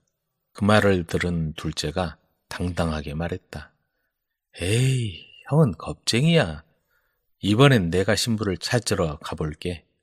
그렇게 말하고 둘째가 집을 나섰다. 둘째가 한참 길을 걸어가는데 백발 노인이 오는 게 눈에 띄었다. 첫째 형과 마찬가지로 둘째도 신부를 찾아 헤매는 사정을 들려주고 도움을 청했다. 그러자 노인은 지난번과 마찬가지로 문제없어. 이 길을 한참 가다 보면 살구꽃이 활짝 핀 마을에 당도할 거야. 그 마을에 옷감을 짜고 있는 아가씨가 있어. 그 아가씨를 신부로 맞아들이게 하고 말하는 것이었다. 노인이 일러준 대로 찾아가 보니 과연 마루에서 옷감을 짜고 있는 아가씨가 있었다. 둘째는 아가씨에게 사정 얘기를 하고 아내가 되어달라고 간청했다. 아가씨는 당신 신부가 되어드리지요. 하지만 한 가지 조건이 있어요. 하고 큰형에게 말했던 것과 똑같이 말하는 것이었다. 둘째도 안방에 들어가 도깨비를 보고 기겁을 하고는 쏜살같이 집으로 돌아와 버렸다. 둘째도 집에 돌아오자 막내 동생은 무슨 일이 있어도 신부를 데려오겠다며 자신만만하게 집을 나섰다. 단단히 결심한 막내가 한참 길을 걸어가는데 저만치 백발 노인이 오는 게 보였다. 옳지, 저 노인이구나 하고는 노인에게 사정 얘기를 했다. 그러자 노인은 형들에게 했던 말과 똑같은 얘기를 막내에게도 일러주는 것이었다. 막내는 고맙다는 인사를 하고는 노인이 일러준 마을로 찾아갔다. 마을에 들어서 보니 정말 마루에서 옷감을 짜고 있는 아가씨가 있었다. 동생이 아가씨에게 사정을 설명하고 신부가 되어달라고 하자 그 아가씨는 형들에게 했던 것처럼 막내에게 말했다. 막내가 단단히 마음을 먹고 안방에 들어가 보니 이마에 뿔이 7개나 나고 입이 귀 밑까지 찢어진 도깨비 형상이 있었다. 그렇지만 막내는 당황하지 않고 속으로 이렇게 생각했다. 아무리 도깨비 형상을 하고 있어도 돌아가신 어머니라면 아가씨의 어머님이다. 어머니라면 조금도 무서워할 필요가 없어. 그렇게 생각하니 두려움이 사라졌다. 동생은 도깨비 형상을 한 아가씨 어머니를 등에 지고 아가씨와 함께 집을 나섰다. 산길을 지나갈 때 뒤쫓아오던 아가씨가 잠깐 기다리세요. 볼 일이 있어요. 하고 말하더니 길에서 떨어진 숲으로 들어가는 것이었다. 그런데 웬일인지 아무리 기다려도 아가씨가 돌아오지 않았다. 어느덧 해가 뉘엿뉘엿 지고 있었다. 내가 속았나? 하면서 등에 진 도깨비를 내려놓으려고 했다. 그런데 어느 틈에 줄로 묶어놓았는지 도깨비 어머니는 등에 딱 붙어 떨어지지 않았다. 아무리 애를 써도 소용이 없었다. 그래서 막내는 하는 수 없이 도깨비를 등에 진 채 집으로 왔다. 그리고는 형들 나와봐. 도깨비 어머니를 업고 왔어. 하고 소리쳤다. 두 형은 도깨비라는 말을 듣자 기겁을 하고 방에서 나오며 소리쳤다. 뭐? 도깨비 어머니라고? 이거 야단났군. 숨이 넘어갈 정도로 뛰어온 막내는 마루에 등에 지고 온 아가씨 어머니를 내려놓았다. 그런데 그때 놀라운 일이 일어났다. 도깨비 어머니가 어느 틈에 번쩍번쩍 빛나는 황금이 되어 마루에 놓여 있었다. 막내는 형들과 함께 재산을 골고루 나누며 좋은 신부감을 골라 오래오래 행복하게 살았다는 얘기다. 아마 백발노인은 심성이 착한 삼형제를 도와준 산신령이었을지도 모른다. 젊은이와 거위. 오래전 어떤 나라에 귀여운 공주가 있었다. 그런데 이상하게도 이 공주는 태어난 뒤로 한 번도 웃어본 적이 없었다. 왕은 어떻게 해서라도 공주를 웃기려고 축제 때면 큰 연회를 열어 갖가지 재미있는 구경을 시켰으나 전혀 효과가 없었다. 한편 궁전에서 멀리 떨어진 마을에 놀기 좋아하는 젊은이가 살고 있었는데 그는 항상 얼굴에 흙투성이었고 손과 발은 지나친 장난 때문에 상처가 아문 적이 없었다. 하루는 공주에 대한 소문을 들은 젊은이가 말했다. 아버지, 궁전에 가서 공주님을 웃겨보겠어요? 바보 같은 소리 하지 마라. 유명한 요술쟁이와 광대들도 웃기지 못했는데 네가 어떻게 웃기겠느냐? 이렇게 말하며 아버지는 상대도 해주지 않았다. 그러나 끈질기게 조르는 바람에 아버지는 하는 수 없이 아들이 궁전으로 가는 걸 허락해 주었다. 젊은이는 아버지에게 빵과 돈과 포도주를 얻어서 궁전을 향해 떠났다. 그런데 맞은편에서 파란 얼굴의 노파가 비틀거리며 걸어왔다. 할머니, 왜 그러세요? 젊은이가 옆에 가서 물었다. 배가 너무 고파서 죽을 지경이다. 그러시면 이 빵을 드릴게요. 젊은이는 불쌍하게 보여서 가지고 있던 빵 하나를 선뜻 노파에게 주었다. 노파는 빵을 받아들자 눈 깜짝할 새에 먹어버렸다. 굉장히 시장하신가 봐요. 그렇다면 이것도 드세요. 젊은이는 가지고 있던 빵을 몽땅 노파에게 주었다. 한참 걸어가자 이번에는 남루한 옷을 입은 노파가 맞은편에서 걸어왔다. 그 모습이 너무나도 초라해 젊은이는 돈을 꺼내주면서 말했다. 할머니, 이 돈으로 새 옷을 사 입으세요. 고맙소 젊은이. 노파는 몇 번이나 인사를 했다.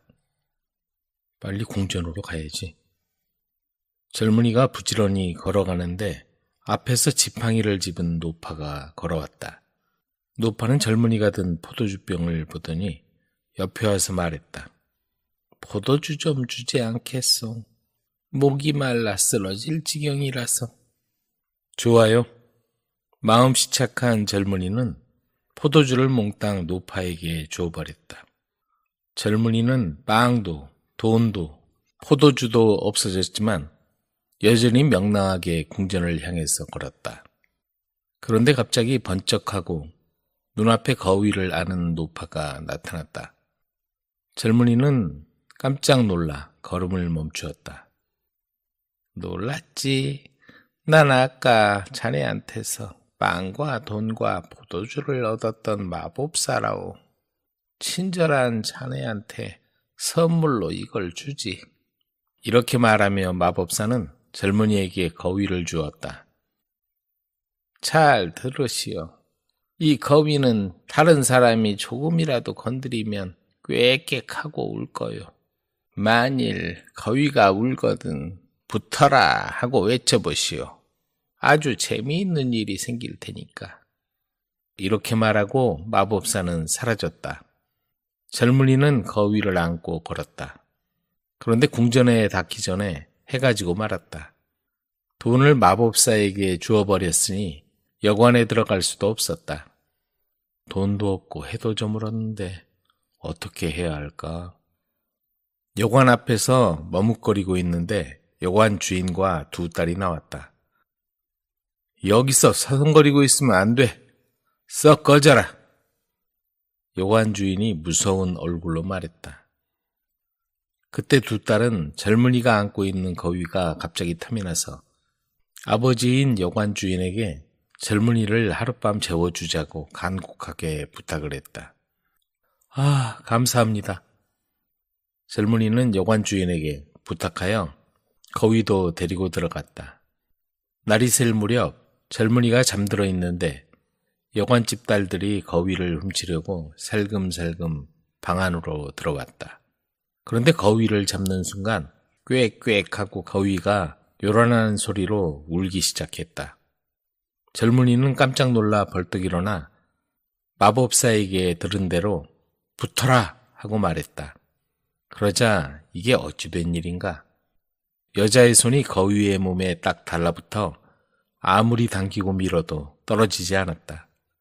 동생이 그걸 보고 급히 언니의 몸을 뒤에서 잡아 끌어당기기 시작하자 또 거위가 꽥꽥하고 울었다. 이를 본 젊은이가 재빨리 붙어라 하고 외쳤다.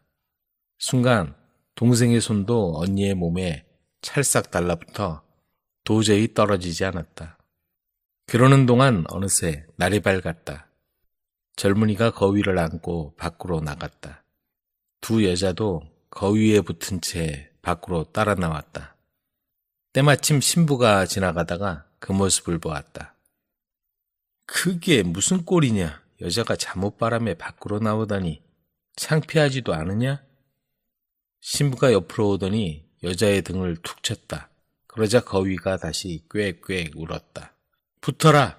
젊은이가 외쳤다. 그러자 신부의 손이 여자의 등에 달라붙어 버렸다.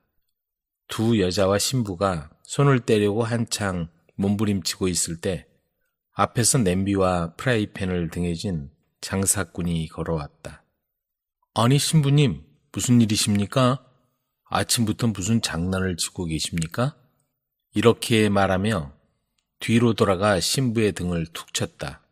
그 순간 꽥꽥하고 거위가 울었다. 젊은이가 즉시 붙어라 하고 외쳤다.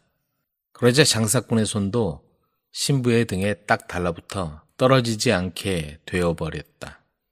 젊은이를 앞세우고 여자 2명과 신부와 장사꾼은 마치 거위와 같은 걸음걸이로 뒤뚱뒤뚱 궁전을 향해 걸어갔다. 5사람은 궁전 가까이 갔다. 마을 사람들은 이 신기한 행렬을 보고 배를 움켜쥐고 웃었다. 아니 저 꼴 좀 보게. 마치 거위가 엉덩이를 좌우로 흔들며 걷는 모습 같구나. 순식간에 사람들이 몰려들었다.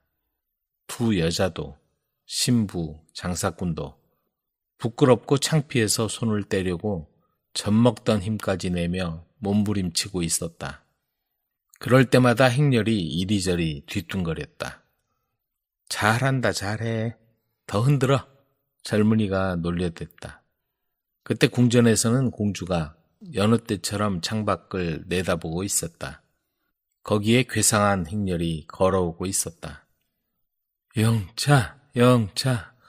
아, 힘들다. 5사람이 지네처럼 구불구불, 발이 엇갈리면 쓰러지고 엎어지며 걸어왔다. 어머, 세상에 저렇게 우스운 행렬이 어디 또 있을까? 공주의 굳었던 얼굴이 갑자기 풀어지더니 호호호! 드디어 공주가 큰 소리로 웃고 말았다. 아니, 공주가 웃었다. 그 모습을 본 왕이 기뻐서 소리쳤다. 그 순간 간신히 손이 떨어진 여자들과 신부와 장사꾼은 당황해서 허둥지둥 방향도 모르고 마구 도망을 쳤다. 왕은 즉시 그 젊은이를 데려오라고 부하들에게 명령했다. 젊은이가 왕 앞으로 가자 왕이 웃으며 말했다. 장하게도 공주를 웃겨주었다. 오늘부터 짐의 부하로 삼겠노라. 젊은이는 즉시 고향에서 아버지를 모셔와 행복하게 살았다고 한다. 회색 늑대의 전설. 오래전 아주 먼 나라에 왕이 살았다. 그 왕국의 가장 큰 자랑거리는 바로 넓고 큰 과수원이었다. 하지만 매일 밤이면 금빛 깃털과 수정과 같은 눈을 가진 꾀꼬리가 왕이 가장 아끼는 사과나무에 달려들어 황금 사과를 가지고 날아가 버리곤 했다. 왕은 고민하다가 결국 세 아들을 불러 도움을 청했다. 사랑하는 나의 아들들아, 너희 중 누구라도 꾀꼬리를 잡아 산채로 데려오는 사람에게는 왕국의 절반을 주겠다. 그리고 나머지 절반은 내가 죽은 뒤에 가지도록 해라. 왕이 말했다. 세 아들은 그 새를 잡으려고 최선을 다하겠다고 맹세했다. 첫 번째 밤에는 큰아들이 감시하게 되었다. 하지만 그만 잠이 들어버려서 또다시 꾀꼬리가 사과를 가지고 도망가 버렸다. 그 다음 날은 둘째 아들이 새를 잡겠다고 굳은 결심을 하고 감시를 하게 되었다. 하지만 둘째 아들도 그만 잠이 들어버려서 꾀꼬리에게 또다시 사과를 빼앗기고 말았다. 세 번째 밤에는 막내 아들인 이반이 보초를 서게 되었다. 1시간이 지나고 2시간, 3시간이 흘러가고 있었다. 이반은 졸렸지만 자신의 임무에 충실하고자 깨어 있으려고 노력했다.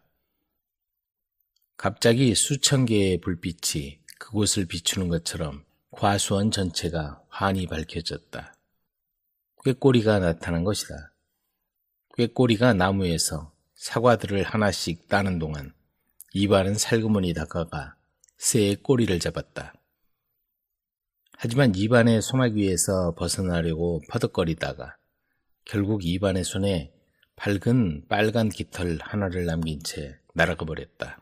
그 깃털은 너무나 밝아서 빛이 비치지 않는 어두운 방에 가지고 들어가더라도 떠오르는 태양이 비치는 것처럼 방을 환히 밝힐 정도였다. 그런 일이 있자 꾀꼬리는 다시 나타나지 않았다. 하지만 왕은 밝게 빛나는 깃털에 반해서 아들들에게 다시 꾀꼬리를 찾아 산채로 데려오라고 했다. 형들은 막내 동생이 깃털을 가지고 온 것에 대해 심한 질투를 했다.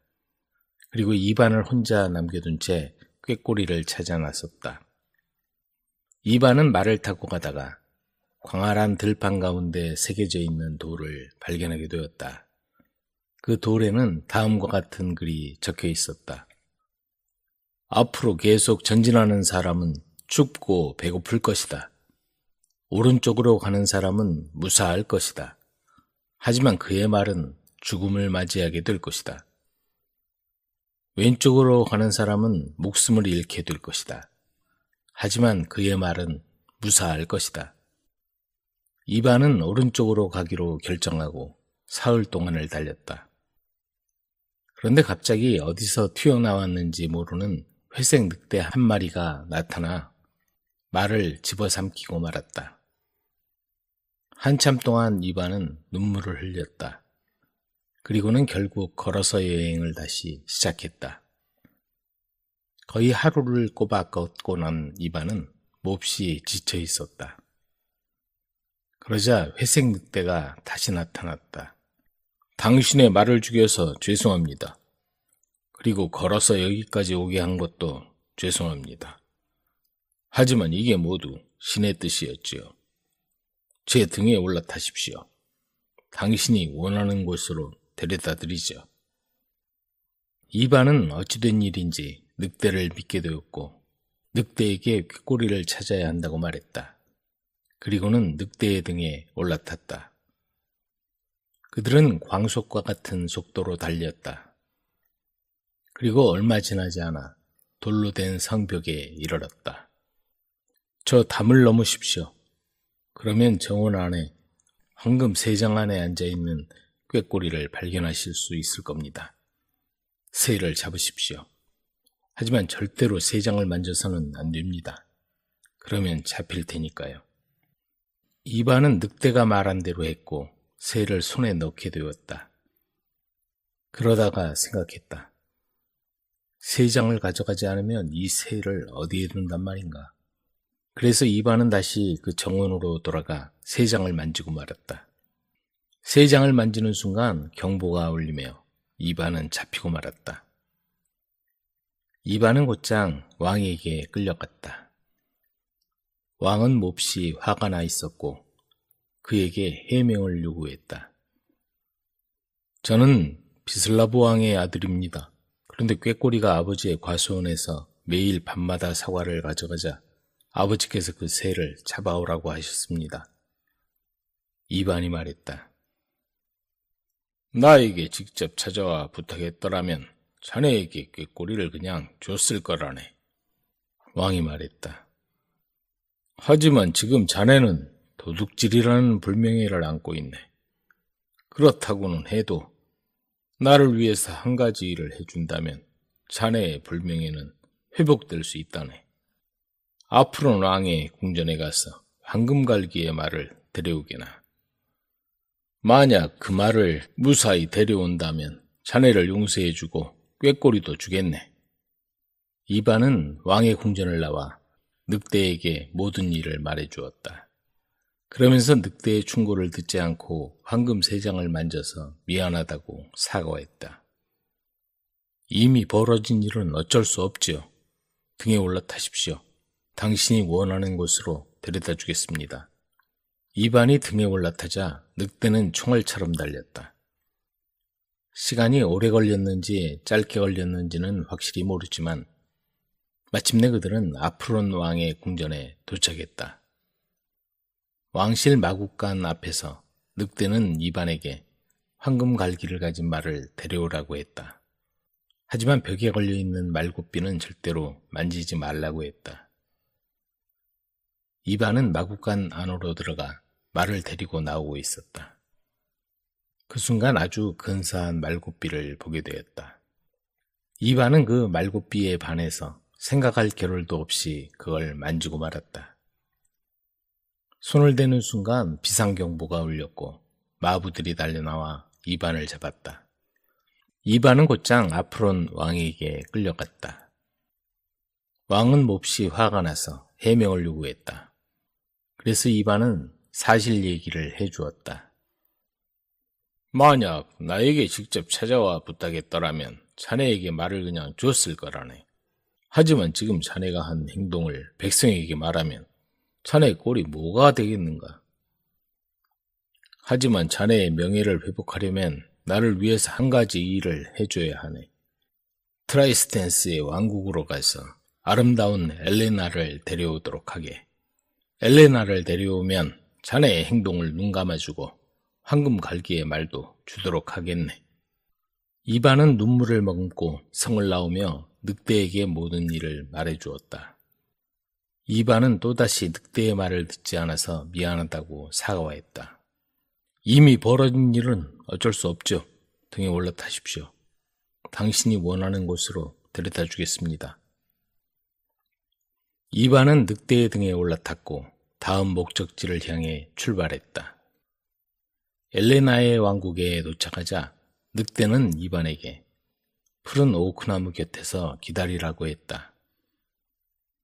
공주가 정원을 거닐고 있을 때 늑대는 손살같이 그녀를 붙잡고 이반이 기다리는 오크나무로 돌아왔다. 이반은 아름다운 공주 옆에 올라탔고 아프론 왕의 궁전으로 되돌아가고 있었다. 하지만 운명적으로 늑대의 등 위에서 이반과 공주는 서로 사랑에 빠지게 되었다. 왕국이 점점 가까워지자 이반은 눈물을 감추지 못했다. 나의 친구 늑대여, 내가 어찌 슬퍼하지 않을 수 있겠는가? 엘레나와 나는 현재 서로 사랑하고 있는데 엘레나를 앞으로는 왕에게 돌려줘야 한다니 말이야. 그렇지 않으면 나는 왕국에서 평생 불명예를 안고 살아야 한다네. 저는 당신을 충실히 모셔왔죠. 그리고 이번에도 도와드리겠습니다. 제 계획은 이렇습니다. 전 공주님의 모습으로 변신할 겁니다. 그러면 당신은 저를 데리고 왕에게 가시면 됩니다. 그는 제가 엘레나인 줄 알 겁니다. 당신이 황금갈기를 가진 말을 타고 평원을 달리고 있고 시녀들과 밖으로 산책하고 있을 때 제 생각을 해주십시오. 그러면 전 다시 나타날 겁니다. 이반이 늑대의 계획에 동의하자 다음 순간 늑대는 공주의 모습으로 변신했다. 이반은 늑대를 왕에게 데려갔다. 왕은 그 늑대를 공주로 알고 뛸 듯이 기뻐했다. 이반은 황금갈기가 달린 말을 타고 돌만트 왕국으로 향했다. 도중에 진짜 공주를 내려놓았던 장소에서 공주를 데리고 갔다. 며칠 동안 그들은 서로에게 완전히 푹 빠져서 회색 늑대에 대한 생각은 까맣게 잊고 있었다. 그리고 나흘째 되던 날 이반은 문득 생각했다. 내 친구 늑대는 어떻게 되었을까? 그날은 마침 늑대가 왕의 성 밖을 외출할 수 있도록 허락받은 첫날이었다. 그래서 늑대는 도망칠 수가 있었다. 그리고 이반이 늑대의 생각을 머리에 떠올리는 그 순간 늑대가 눈앞에 나타난 것이다. 그래서 이반, 공주, 늑대, 그리고 황금갈기의 말은 돌만트 왕국으로 여행을 계속했다. 돌만트 왕국의 국경에 가까워지자 이반이 늑대에게 말했다. 잘 들어보게 나의 사랑하는 친구여. 나에게 이미 많은 일을 해주었지만 나를 위해서 한 가지만 더 해줄 수 없겠나? 황금갈기의 말을 내 왕국에 데려가고 싶다네. 말로 변신해 줄 수 없겠나? 그러자 늑대는 황금갈기의 말로 변신했다. 이반은 말로 변한 늑대를 왕에게 건네주었다. 왕은 기쁨에 어찌할 바를 모르며 그 자리에서 장장 이틀간에 걸친 성대한 연회를 열었다. 사흘째 되던 날 왕은 이반에게 꾀꼬리를 주었다. 이반은 집으로 돌아갈 준비를 하며 엘레나와 진짜 황금갈기의 말을 데리고 길을 떠났다. 얼마 지나지 않아 왕은 자신의 새 말을 타고 밖으로 나왔다. 적당한 시기에 왕은 말에서 내던져졌다. 그리고 그가 마지막으로 본 것은 멀리 달아나는 늑대의 꼬리뿐이었다. 늑대는 빠른 속도로 이반과 아름다운 엘레나를 따라잡을 수 있었다. 그들은 함께 계속 여행을 했다. 마침내 늑대가 이반의 말을 잡아먹었던 그 장소에 이르게 되었다. 자, 이제 헤어져야 할 시간이군요. 당신에게는 이제 말이 다시 생겼고 전 이제 더 이상 당신에게 도움이 될 수 없답니다. 이렇게 말한 다음 늑대는 사라졌으며 이반은 좋은 친구이자 동료인 늑대와 헤어지게 된 사실에 슬퍼하며 오래도록 눈물을 흘렸다. 이반, 공주, 꾀꼬리, 그리고 황금갈기의 말은 집으로 향했다. 아직도 집까지 가려면 수마일을 더 가야 했기 때문에 그들은 잠시 쉬었다가 가기로 했다. 그들은 말을 나무에 묶어놓고 꾀꼬리를 그 옆에다 두었다. 기억하겠지만 이반의 형들 드미트리와 바실리도 꾀꼬리를 찾던 중이었다. 그들도 왕국으로 돌아오는 길이었다. 비틀거리며 집으로 향하던 도중 그들은 잠들어 있는 이반과 엘레나를 발견했다. 그들은 황금갈기의 말과 꾀꼬리 그리고 엘레나의 상당한 매력을 느꼈다. 질투심으로 가득 찬 그들은 동생 이반을 없애기로 했다. 드미트리는 칼을 뽑아 이반을 찌르고는 엘레나를 깨웠다. 잠에서 깨어난 엘레나는 꼼짝도 하지 않는 사랑하는 이반을 보고 눈물을 터뜨렸다. 만약에 정식으로 싸워서 이겼더라면 명예로운 기사라는 호칭을 얻었을지도 모르죠. 하지만 당신은 잠들어 있는 사람을, 아무런 방어도 하지 않는 사람을 해쳤다고요. 그런 짓을 하고 무슨 존경을 받길 바라나요?